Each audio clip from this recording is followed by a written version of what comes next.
સંજય ત્રિવેદી અને આજે આપણે શીખી રહ્યા છીએ ધોરણ 10 માં ચેપ્ટર નંબર 9 ત્રિકોણમિતિના ઉપયોગ.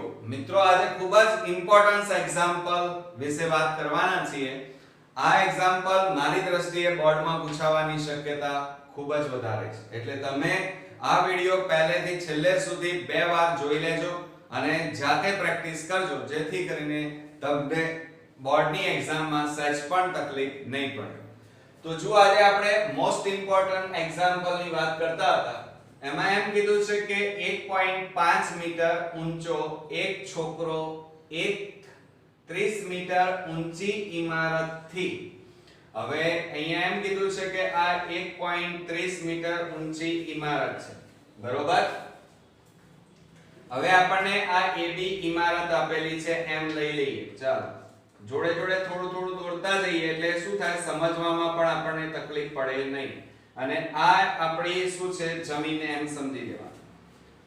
30 મીટર ઊંચી ઇમારત એટલે એનું માપ આપણને આપ્યું છે 30 મીટર. ઓકે, આ 30 મીટર અને અહીંયા આપણે લખી કાઢીએ છીએ આ આપણી ઇમારત છે, ઇમારત. ઓકે, પછી શું કહે છે, કોઈક અંતરે ઉભેલ છે. હવે આ ઇમારતથી આ 1. જુઓ 5 મીટર ઊંચો એક છોકરો છે. અહીંયા આ ઇમારતથી કોઈક અંતરે એક છોકરો આ રીતે ઊભો છે, બરોબર. અને એ છોકરાની ઊંચાઈ આપણને કીધી છે 1.5 મીટર. તો અહીંયા લખીએ આપણે 1.5 મીટર અને અહીંયા આપણે નામ આપી દઈએ છીએ. ધ્યાન રાખજો કે આમાં આપણે એક કામ કરીશું. ચલો, આ એક છોકરો છે, બરોબર. પછી શું કહે છે, ઉભેલ છે. હવે જ્યારે તે ઇમારત તરફ ચાલવાનું, એટલે આ છોકરો છે, એ છોકરો ચાલતો ચાલતો આ ઇમારત તરફ જાય છે, બરોબર. ઇમારત તરફ ચાલવાનું શરૂ કરે છે ત્યારે કેટલાક સમય પછી તેની આંખથી, એટલે અહીંયા એની આંખ છે અને ઇમારતની ટોચને જુએ છે. ઇમારતની ટોચના ઉત્સેદ કોણનું માપ. હવે જુઓ, આટલે એની આંખ છે અને અહીંયા ટોચ છે, તો પહેલા શરૂઆતમાં આ રીતે જુએ છે. પછી ચાલતો ચાલતો અહીંયા થોડે દૂર જાય છે. જુઓ અહીંયા ધ્યાન રાખજો, અહીંયા આ રીતે ચાલતો ચાલતો જાય છે અને અમુક અંતરે જઈ ટોચના ઉત્સેદ કોણનું માપ 30 અંશથી વધીને, એટલે આ 30 અંશ છે, અને જેમ જેમ ઇમારતની નજીક જાય એમ એના ઉત્સેદ કોણનું માપ છે એ વધતું જાય છે, એટલે કે ખૂણાનું માપ કેટલું થાય છે, 60 અંશ થાય છે. ઓકે, તો તે કેટલું અંતર ચાલ્યો હશે, એટલે આટલું અંતર આ જે છોકરો છે, આ છોકરો અહીંયા શું આપ્યો છે, અહીંયા લખી કાઢીએ છોકરો. ઓકે, અને ચાલતો ચાલતો અહીંયાથી આટલે સુધી આવ્યો છે, બરોબર. તો આટલું અંતર એને કાપ્યું છે, આટલું અંતર, બરોબર. તો હવે આપણે શું કરીશું, જુઓ એક ઇમારત આપી છે. હવે અહીંયા એક કામ કરી નાખીએ, ધ્યાન રાખો. આપણે અહીંયા એ જુઓ પહેલો કયો ત્રિકોણ લઈશું, તો જુઓ અહીંયા આપણે P લઈ લઈએ, બરોબર. APN લઈ લઈએ અને અહીંયા આપણે M લઈ લઈએ, બરોબર. અને અહીંયા નામ આપી દઈએ C. એટલે MC જે છે એ છોકરો છે, છોકરાની ઊંચાઈ છે એમ સમજી લેવાનું.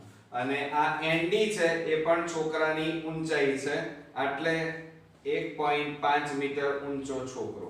એ પણ અહીંયા પણ એ જ થાય, 1.5 મીટર ઊંચો છોકરો. હવે તમે બરોબર ધ્યાનથી જુઓ કે આ 1.5 મીટર ઊંચો છોકરો અહીંથી પહેલા આ ઇમારતની ટોચને જુએ છે, એને એનો ઉત્સેદ કોણ કેવો છે, નાનો. પછી એ ચાલતો ચાલતો ધીમે ધીમે ઇમારત તરફ જાય છે, અહીંયા આવે છે અને અહીંથી એ ટોચને જુએ ત્યારે જે ખૂણો બને એ મોટો અંશ, એટલે કે 60 અંશનો બને છે. હવે આપણને રકમમાં શું કીધું છે, AB. AB ઇમારત છે, તો એ આપણે લખીએ અહીંયા કે AB બરાબર ઇમારતની લંબાઈ. ઇમારતની લંબાઈ બરાબર કેટલી આપી છે, 30 મીટર આપી છે. કેટલી આપી છે, 30 મીટર. તો અહીંયા આપણે લખી કાઢીએ 30 મીટર. પછી આપણને શું કીધું છે જુઓ અહીંયા PB આ MC બરાબર છોકરાની લંબાઈ કહેવાય એની એજ આ MC અને PB બંને સરખા થાય છે કારણ કે લંબચોરસમાં સામસામેની બાજુના માપ આ આખો લંબચોરસ છે અને લંબચોરસમાં સામસામેની બાજુઓના માપ કેવા થાય સરખા એટલે અહીંયા લખીએ કે MC બરાબર આ MC નું માપ 1.5 મીટર માટે PB બરાબર કેટલા થાય 5 PB બંને સરખા થાય અને એનું માપ થશે 1.5 મીટર ઓકે અને ઇમારતની લંબાઈ 30 મીટર હવે શું કરી નાખીએ જો પહેલા આપણે આ AB છે તે AB એ બે ટુકડાઓનો સરવાળો થાય કોનો સરવાળો થાય AP PB બરોબર તો અહીંયા આપણે લખીએ કે અહીંયા શું છે A ડેશ જો A dash P dash B તો અહીંયા લખવાનું A ડેશ P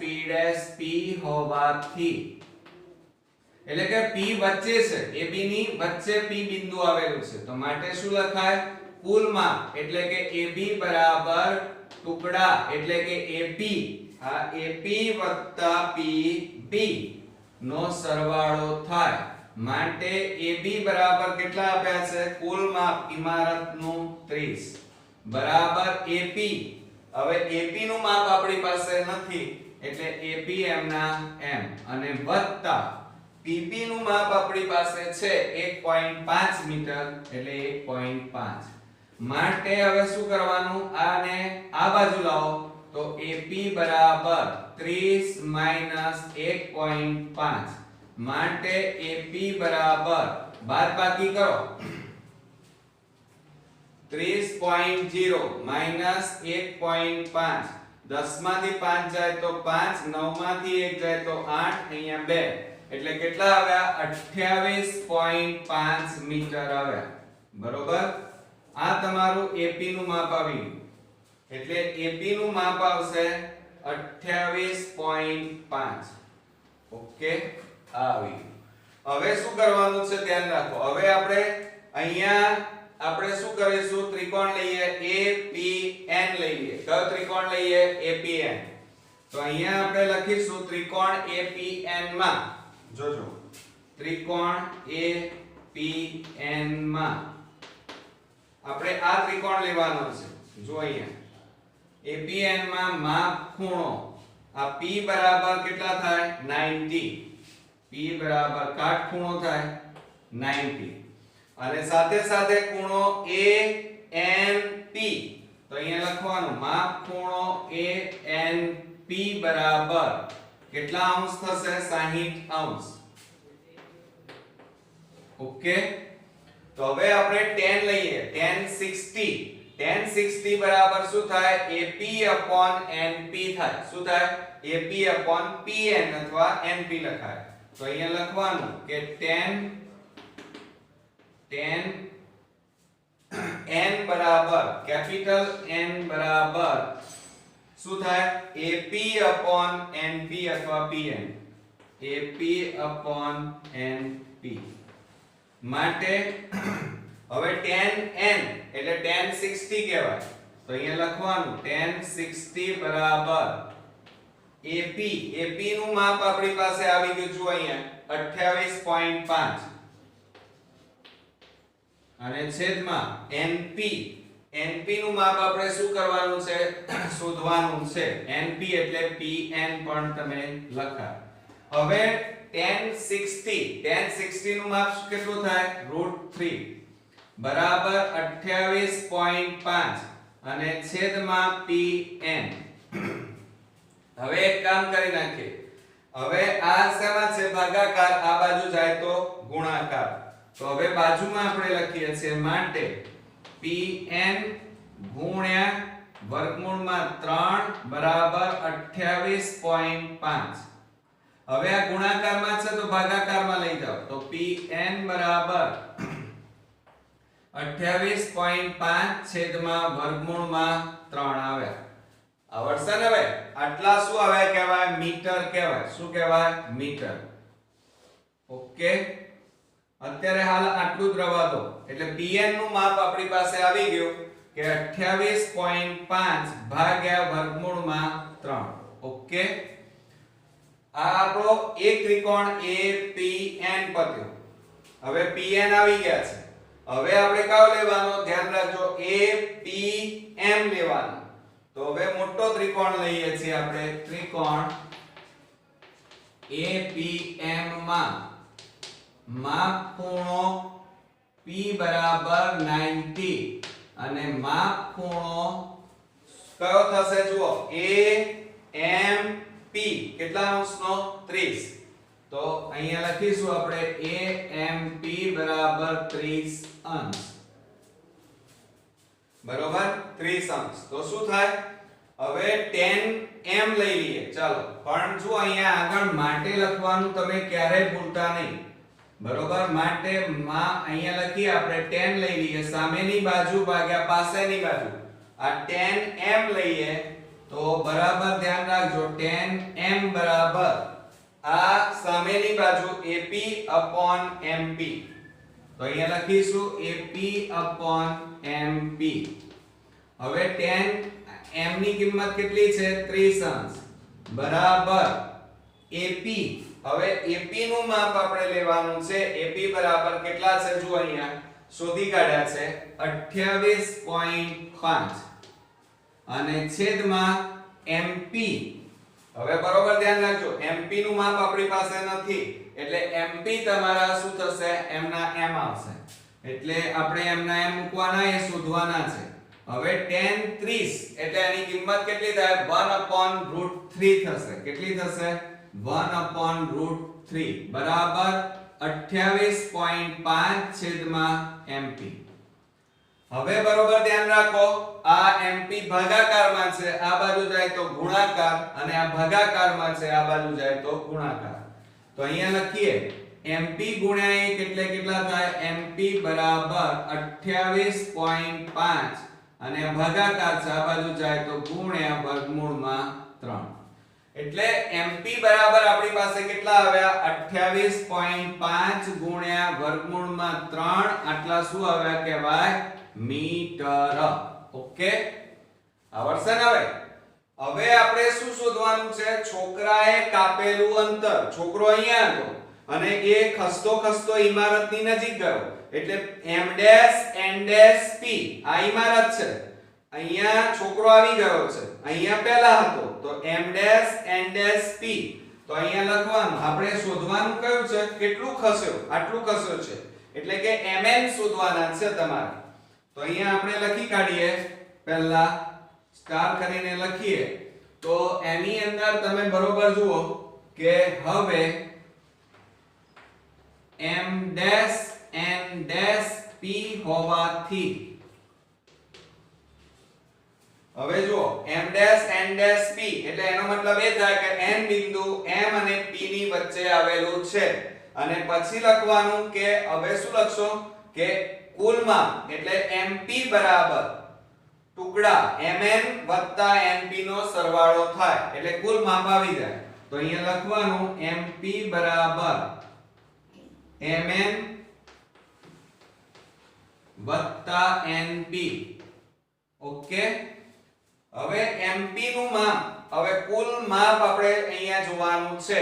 તો તમે જોયું હશે કે અહીંયા MP નું માપ તમને ઓલરેડી આપેલું છે. કેટલું આપ્યું છે? જો અહીંયા 28.5 ગુણ્યા વર્ગમૂળમાં 3 બરાબર mn. હવે આ mn તો તમારે શોધવાના છે. છોકરાએ ખસેલું અંતર એ તમારે શોધવાનું છે.